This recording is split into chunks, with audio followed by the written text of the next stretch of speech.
Peace and blessings. Welcome back to my YouTube channel. I'm Bossy. And y'all, this week was so fun. I basically spent the entire week writing, reading, resting when I needed to, and getting orders done. So my goal has been to keep my orders in, can you see this? You probably can. I hope not. I hope it's not in frame. If it is, it's, oh well. Anyways. My goal has been to keep my orders going out in under 72 hours. So I spent a lot of time in the house this week. But I did do a couple fun things. I went to go see him. I went to go and see The Long Walk. I actually also read The Long Walk this week. What else did I read this week?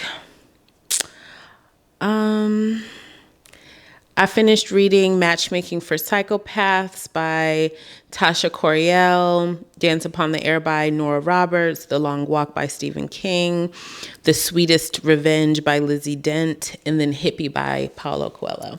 So I was reading quite a bit this week. And now I am reading Discontent by Beatrice Serrano.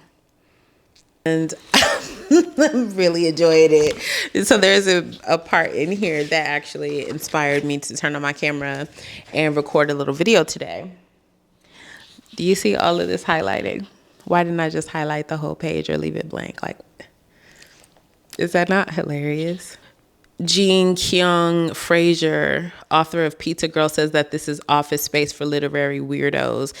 Electric, lively, and brilliantly constructed by a new writer of immense talent. She wrote, "The truth was that a separate office gave me the privacy to watch my YouTube videos. I just love YouTube.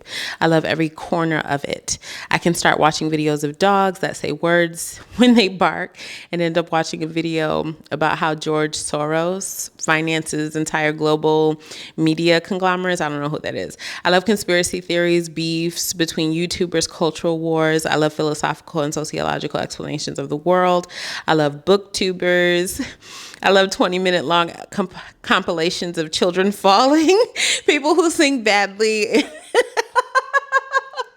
people who sing badly in singing competitions, or women who try to follow makeup tutorials but somehow end up without eyebrows. I love YouTubers who explain why we must free Britney Spears from the clutches of her father, or funny montages of the latest stupid thing a politician said is, montages where the latest stupid thing a politician said is played against techno music. I love tutorials. I can spend hours watching videos about how to apply crazy makeup that I will never try myself, or recipes I'll never cook, or ways to organize small spaces in the house I'll never own, or pelvic exercises you can do while working, even though I'll never do them while I work. I explore the catacombs. of YouTube, searching for videos of people smashing their faces into bread, or eating live octopuses in Japan and choking on them, or claiming they found Hitler in Fuerteventura. I'm not sure what that is. But without a doubt, my favorite videos, the ones that transport me, are the ones about how to make things. And I don't mean practical things like how to make a table or a chair, but rather how candy is made, how a potato chip factory works, how screws are made, or how pieces of marble are cut into compact blocks. YouTube is my window into a world I wish I could never leave. I log into my account, and YouTube shows a series of videos that might interest me. I'm interested in all of them. Just as I'm about to click on one that will send me right into the modern world's rabbit hole. My office phone rings. I pick it up while still staring at the screen. Work wants to intrude on my window into the world. She's at work doing this, and she works as a marketer. One of the girls in charge of the client's account forgot to tell me that the client also wanted ideas for an eyelash curler, although it's not the most important campaign item. Think party, she tells me. I say I'll work on it, but that I need more information about the product, as if I've spent my entire life underground living in sewers. I hang up. Ooh, fucking hilarious. Had a great time laughing to that. I'm grabbing some of the things that I thrifted this week. Bags. You know, sometimes a girl just wants a cute bag, and I'm not about to spend hundreds of dollars or even tens of dollars on a bag when I can spend the amount that I would spend on one bag and get like 7. So let me show you the cute bags I got. This one I'm already using. So cute. A Bath and Body Works bag. I've always wanted a metallic, like a silver metallic bag. I got this matching one. I'm pretty sure, oh no, this is a Victoria's Secret one. This one is a teal metallic tote that I can carry my laptop in. And then I got this gorgeous little see-through situation. Super cute. Look at the buckles, or the handles. It's so cute. I could, you know, throw all my stuff in there, go to the movie theater, and then I got this gorgeous little like faux snake skin or faux gator skin bag. And then I got this one, which I think I'm going to be wearing quite a lot. Who made this? This is a Michael Kors bag apparently. But this one, I've wanted kind of a gothic bag that I could just throw everything in and wear for the majority of the winter. And it's pretty sturdy. So I got these bags. And then on my altar, the reason I went to, can you see me? The reason I went to the place, right, was to get this cobalt blue vase. I wanted another flower vase for the altar, so I ended up getting that. I got this beautiful purple vase, and then a couple other vases that y'all, you know, you probably don't care about, but I'm telling you anyways. And then I got a ton of books, so let me show you the books I got. This is my thrift haul. Okay, so I got this for $7.99. Clockwork Angel, Clockwork Prince, Clockwork Princess. How much is this new? New, this is $60. So I got it for $7.99. And I like Cassandra Clare. She's a really wonderful writer. So I got that series, which I'm excited to read. I love a good series. Shuggie Bain by Douglas Stewart. That one was for $1.99. Courage and Conviction, Chronicles of the Reformation Church, History Lives. I want to read more history. I feel a sense of calm when I read history because it lets me know beyond a shadow of a doubt that humans have been fucked up since we started keeping record of our history. We didn't just become fucked up. And every time humans start on some new fuckery, there are people in the world who fight against it and work against it tirelessly. And it made me feel super encouraged. Is my camera leaning to the side? Because I think it is. Lord, fix it. Okay, so I also got Monks and Mystic, Chronicles of the Medieval Church. So yeah, I like seeing, you know, humans are animals. And somehow that just gives me comfort. It's like we have found a way as a species to survive and to beat the block off the bad guy over and over again, okay? And countries have toppled that thought, the big companies and the big countries that thought that they own the world have crumbled to nothing. And that just somehow gives me a lot of peace to know. Okay? I got Fellowship of the Ring, even though I learned that Tolkien was racist, particularly against Asian folks. I mean, if you racist against anybody, you probably racist against everybody. But I was like, I want to read this nerdy shit. I want to read The Lord of the Rings, which I think I already have a copy of it someplace. But I was talking to the girl who owns Eden. I was talking to Eden, who owns Future Shock Video Rental Store. And she was telling me she had read Silmarillion. What is that book that he wrote? Which is like the Silmarillion, which is like the history of the world he created, J.R.R. Tolkien. Just like I found out that Edgar Allan Poe married his 13-year-old first cousin. 13. He was 27. You know what that makes him? We have a word for that. Exactly. I was like, I saw a post today. People were like, he's my favorite author. I'm like, he married a child. He had a child bride. He was damn near 30. He's gross. Horror all around. I also got The Hobbit. What nerd's library is complete without The Hobbit and The Lord of the Rings? I don't know. I find that we often have to separate the personal lives of these shitty ass men from their art, but I don't know. I don't know how to make people stop being terrible human beings. I don't have that answer. All I can do is try to be less of a terrible human being myself. I feel like I would never have the impulse to marry a child, but that's just me. I also got a copy of All About Love. All About Love by Bell Hooks, $1.99. Basically new. Like, oh, no, somebody wrote their little notes in here in pencil. That's okay. I'm going to just add my notes right next to yours, sis. Okay.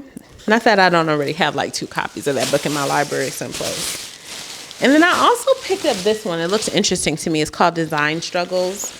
Intersecting histories, pedagogies, and perspectives. It just looked interesting. It's a bunch of essays, autonomous design in the emergent transnational critical design studies field, Made in Patriarchy 2, researching or re-researching women and design, breaking class, upward climbers in the Swiss nature of design history, design for the real world, contesting the origins of the social design, sustainable design on the world stage. So it looks like a lot of it is about the impact of design on our shared world, our real world. And I saw when I first opened it, like some of it was the clothing industry. And one of my friends is always like, fuck fast fashion. Design Struggles critically assesses the complicity of design in creating, perpetuating, and reinforcing social, political, and environmental problems, both today and in the past. The book proposes to brush the discipline against the grain by problematizing. Y'all just be making words up, I swear to God. Problematizing Western notions of design.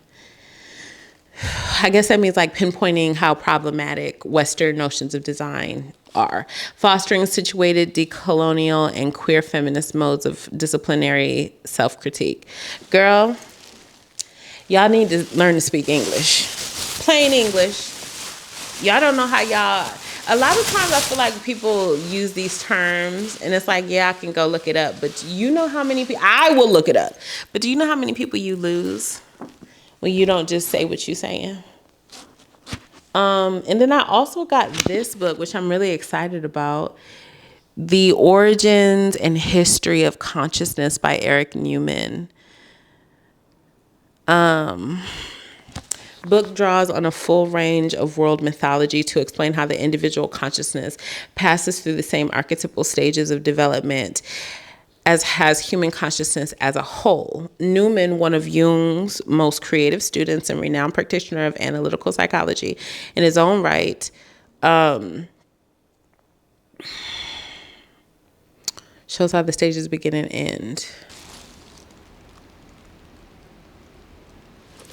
I'm excited. A book on psychology. I'll probably read that before that book on design, honestly. Crazy.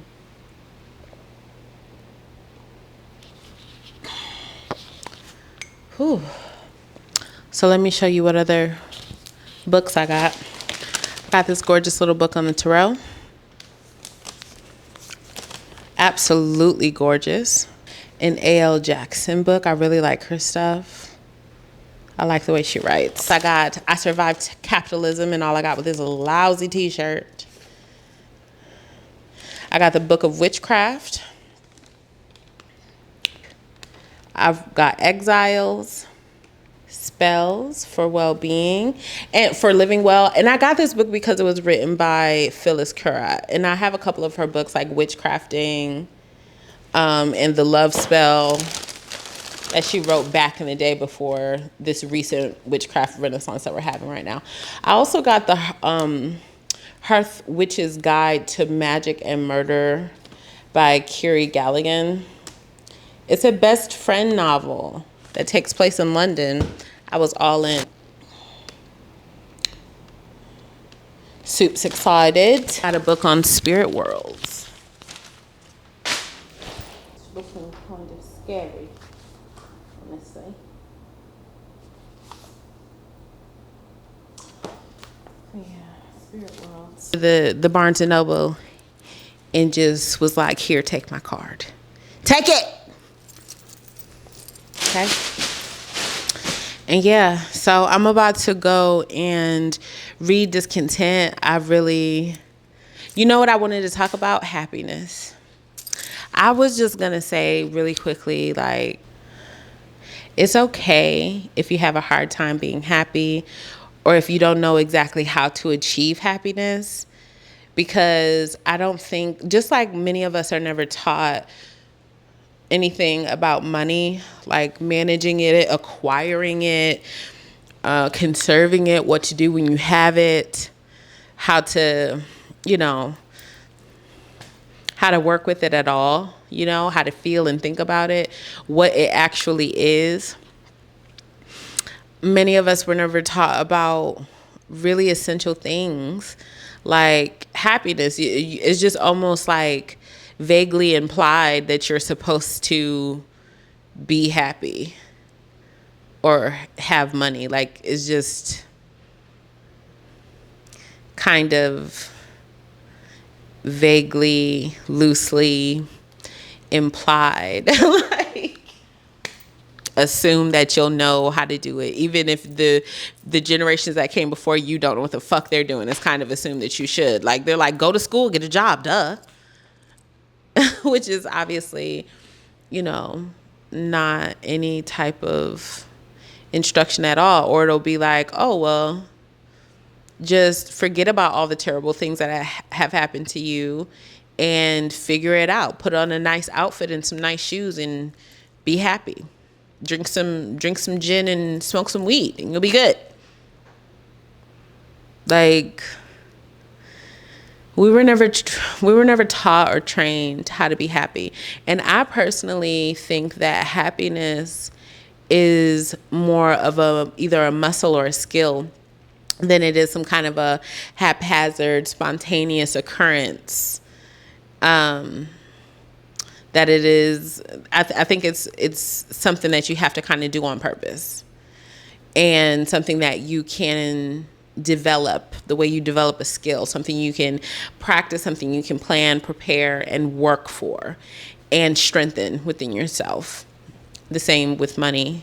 I don't think it's gonna I don't think that sometimes it can be spontaneous, like you just hit on the right activities, the right code, and you can unlock some shit. But more often than not, you gonna have to figure out a specific sequence of actions or protocols that you can do tap into and do to ensure specific outcomes. And I think happiness is very much like that. And one of the things I was talking with Emma about last night is that when you get good rest, you're eating nourishing foods, you're hydrated, you took some vitamins, you are in relationship with people who are good and safe for you. Somehow you are feeding yourself creatively, not just consuming content, but actually engaging with art, creating something of your own, reading books, articles, going to museums, galleries, that kind of thing. And really allowing the creative part of your mind to get juiced and activated.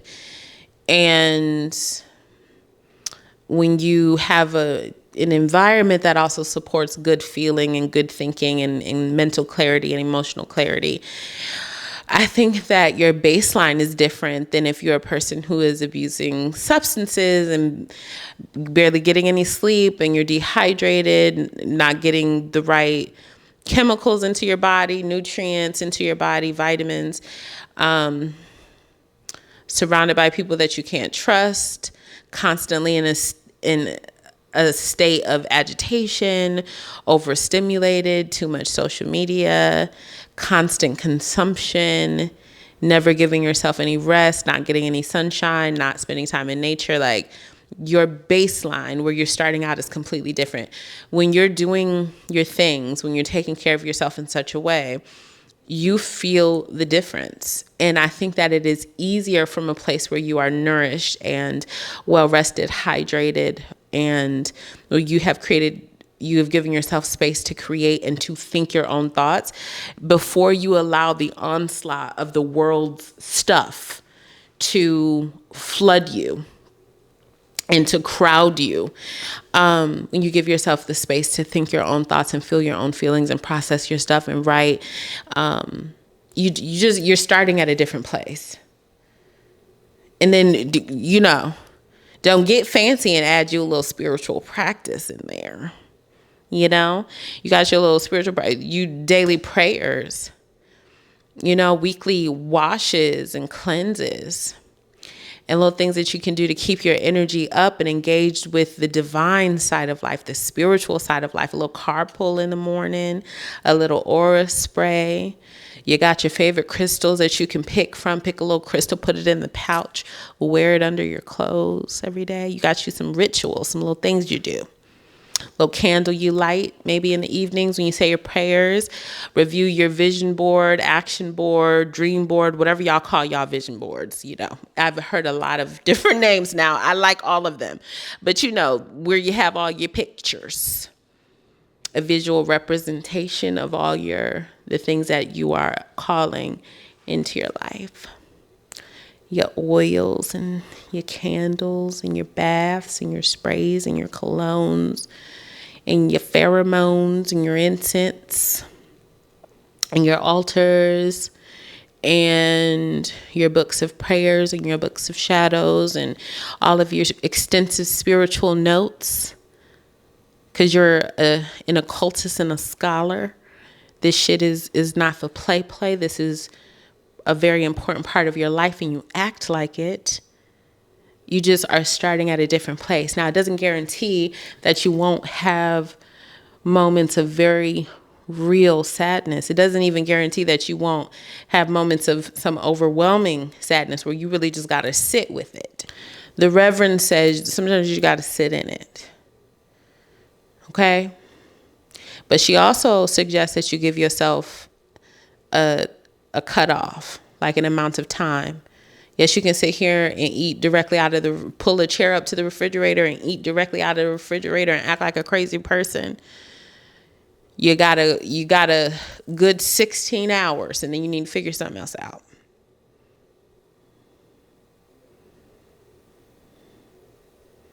Okay?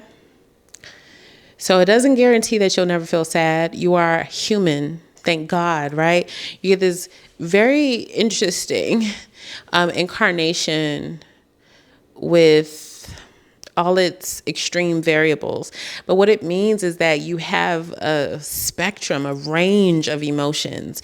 And sometimes the more dominant emotions will be sadness, will be grief, will be a heaviness, You don't have to live there, though. It doesn't have to become your identity. It doesn't have to be the topic of every conversation you find yourself in. And it doesn't even have to be the thing that you give the majority of your attention to. It can be something you notice and you go on about your business, continue doing what you're doing, continue nourishing and caring for yourself, because regardless of what emotions come to visit you that day, your baseline will be different. Your starting point will be different. Okay?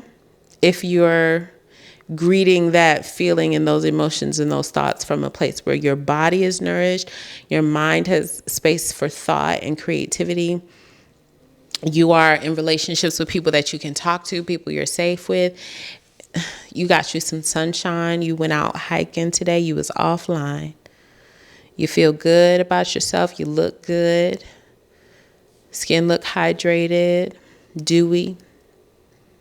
You start from a different place. That's what I suggest. It's like, learn your habits, your happiness habits, your feel good habits, your protocols. What are the things that if I do this, if I order my life this way, if I organize my activities this way, my day this way, if I consistently give myself time to write, to sit on the porch and journal, I will feel, at least I'll feel better than I felt last week.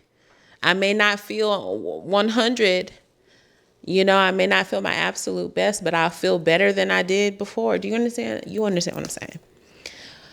You understand what I'm saying?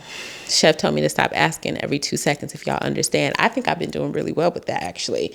I have been reminding myself, stop asking people if they understand. I'm speaking plain damn English. You understand what I'm saying? And yeah, that's all I got to say. So I'm about to go finish reading my book. I feel like I could knock this one out. Discontent, I could probably knock that out in the next 2-3 hours. So I'm going to go do that. Y'all have a good night. Love you. Bye.